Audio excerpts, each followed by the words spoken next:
धडा शिकवायचा आहे, अजितदादांच्या गटाला धडा शिकवायचा आहे आणि म्हणून हे प्रकरण पोलिसांनी उत्तम पद्धतीनं हाताळण्याची त्यांना परवानगी मिळाली असावी असं माझं मन आतापर्यंत आपल्याच्यावरून सांगतात. त्यानंतर अशोक खरात नावाचं हे प्रकरण सगळं तुमच्या माझ्यापर्यंत महाराष्ट्रभरात पोहोचलं.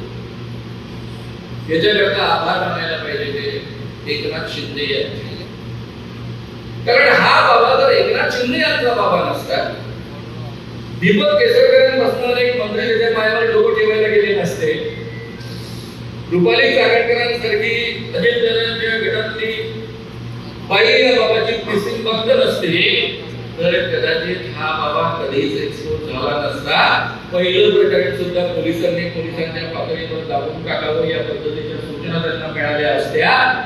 पण एकनाथ शिंदेंना धडा शिकवायचा आहे, अजितदादांच्या गटाला धडा शिकवायचा आहे आणि म्हणून हे प्रकरण पोलिसांनी उत्तम पद्धतीनं हाताळण्याची त्यांना परवानगी मिळाली असावी असं माझं मन आता